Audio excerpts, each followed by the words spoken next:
Դա ինձ շատ վիրավորել է։ Արձագանք։ Պարոն Աղազյան, ինչի իրավունք չուներ։ Դուք ասում եք, որ Նիկոլ Փաշինյանի հետ շփվելուց, ծանոթանալուց հետո սկսեցիք հավատալ Հիսուսի գոյությանը։ Հիմա էլի ձեր խոսքի մեջ որոշակի այսպես ձևակերպումներ կան Նիկոլ Փաշինյանի հասցեին,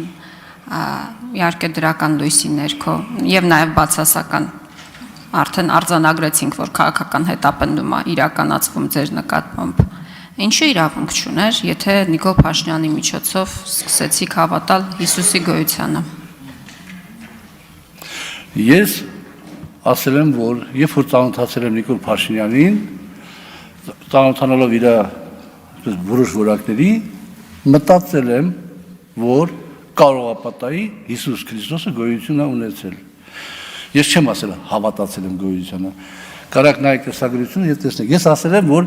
հավատացել եմ, որ Հիսուս Քրիստոսը կարող է պատահի գոյություն է ունեցել։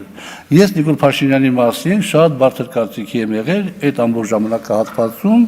եւ այսօր էլ ասեք առանձնապես շատ բացասական կարծիքի չեմ։ Ես գտնում եմ, որ ինքը իրան սպառել է, երկիրը ղեկավարել է դժվարագույն ժամանակահատվածներում կարևորագույն դժվարագույն որոշումներ կայացնել եւ սպառել է իրան քաղաքականապես, բարոյապես, ֆիզիկապես, հոգեպես։ Հետեւաբար իմ համեստ անձը անելու է ամեն ինչ, որպեսզի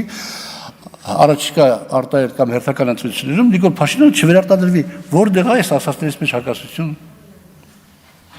Հարցերն ավարտվեցին, պարոն Աղազարյան, կարող եք զբաղեցնել ձեր տեղը։ Մտքերի փոխանակության համար գրանցում։